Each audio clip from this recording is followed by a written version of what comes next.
एक बार की बात है, एक जंगल में दो पेड़ थे जिन पर एक घर था। जिससे एक घर में टोनी चिड़िया रहा करती थी और दूसरे घर में कालू नामक कौवा रहता था। और वो कालू कौवा दूसरे से बहुत जलता था। टोनी बोली, अरे मुझे बहुत दिन हो गए हैं, मैंने चिड़िया से चूड़ी नहीं पहनी है। चलो आज मैं घर पर हूँ, आज मुझे कोई काम भी नहीं है और कहीं जाना भी नहीं है। आज मैं चूड़िया पहन के आती हूँ, अब देर नहीं करती, जल्दी जाती हूँ, जल्दी। उसके बाद चिड़िया चूड़ी पहनने चूड़ी वाले के घर आती है। बहुत देर चलते हुए चूड़ी वाले के घर आ जाती है। लाइए चूड़िया वाले भैया चूड़ी, मुझे कुछ चूड़िया पहनना है। मैं बहुत दिनों से चूड़िया नहीं पहनी, इस वजह से मैं आज चूड़ी पहनने आई हूँ, समझे आप। मेरी बहन, मेरे पास तुम्हारे हिसाब से चूड़िया नहीं है। तुम ऐसा करो, 2 या 3 दिन बाद आना। आज के बाद तुम्हारे लिए बढ़िया चूड़िया ले आऊंगा। अभी मेरे पास नहीं है, क्योंकि अभी मेरा छोटा भाई सारा चूड़िया बेचने के लिए गए हैं। इससे वजह से तुम 2 या 3 दिन बाद आना, ठीक? आना जरूर आना टोनी। फिर टोनी बोली, ठीक है चूड़ी वाले भैया, मैं 2 या 3 दिन बाद आऊंगी। उसके बाद ही मैं चूड़िया पहन लूंगी। अब मैं चलती हूँ, मुझे देर हो रही है। उसके बाद वो चिड़िया अपने घर आ जाती है।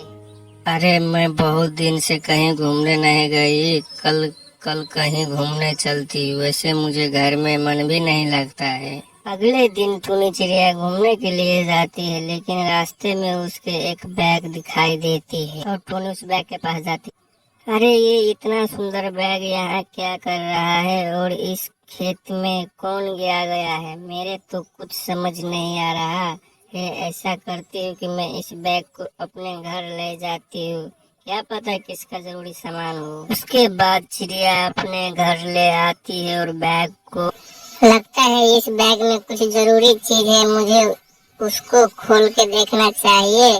क्या पता मेरे जरूरी की चीज हो, अगर मेरी जरूरी की चीज हुई तो मजा आ जाएगा, फिर तो बहुत अच्छा होगा। जल्दी से इसको खोल के देखती हूँ मैं। उसके बाद चिड़िया ने उस बैग को खोल के देखती है और चिड़िया को उस थैली में बीज दिखाई पड़ती है, जो कि जादुई बीज थे। चिड़िया उन बीजों को लेकर सुबह अपने खेत में पहुंच जाती है और खेत में पहुंचते ही बाद जल्दी से इन बीजों को बखेर देती हूँ। उसके बाद आके रोज देखूंगी। वैसे तो मुझे पता नहीं है कि किस चीज का बीज है, लेकिन मुझे बखेरनी है। उसके बाद इन देखभाल करूँ। चिड़िया को इन बातों को पता कालू कौवा को चल गया था और वो बीज जादुई बीज है, वो उसको पता नहीं था। और कालू कौवा सोच रहा था, अच्छा अब टोनी चिड़िया बीज लगा रही है, बहुत ज्यादा होशियार समझती है अपने आप को, सोचदारी है। मैं बीज लगा के बहुत मालदार हो जाऊंगी, लेकिन उसको पता नहीं है कि जंगल में एक कालू कौवा भी रहता है, वो उसके सारे बीज को बेकार कर दूंगा। इधर कालू कौवा चिड़िया के काम को बेकार करने में लगा हुआ था, लेकिन इधर चिड़िया ने सारे बीज बखेर दिए थे। चलो आखिरकार सारे बीज बखेर दिए, काम तो खत्म हो गया, मैंने सारे बीज बखेर दिए। बस अब तो मैं सुबह आकर इन बीजों को पानी दूंगा, जिससे इन बीजों सारे बीज फसल बहुत अच्छी हो और इन पर अच्छे फल आए। अब मैं सब दिन आकर इस बीजों को देखूंगा और फिर निकला कि नहीं निकला किस चीज का वो पता चलेगा इसी बीज से। उसके अगले दिन टूनी अपने खेत पर पहुंचती है।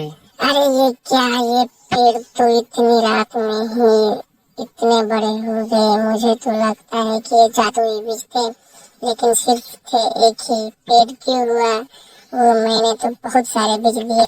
अरे मैंने तो बहुत सारे बीज बोए थे, सिर्फ एक ही पेड़ है, क्या बात है, इधर कुछ पता नहीं चल रहा है मेरा। उसके बाद वो जादुई पेड़ से आवाज आने लगती, खटखट उठ उठ के, और टोनी से कहते हैं वो पेड़, अरे बेटा मैं एक जादुई पेड़ हूँ और जो थैली तुमको मिली थी उसमें सिर्फ एक ही बीज था, जो कि जादुई बीज था, जिससे वजह से मेरा जन्म हुआ है। और मैं एक रात में बहुत बड़ा हो गया हूँ और मैं चिड़ियों का जादुई पेड़ हूँ। मेरे ऊपर कल ही सारे चिड़िया आ जाएंगी और मुझे वरदान मिला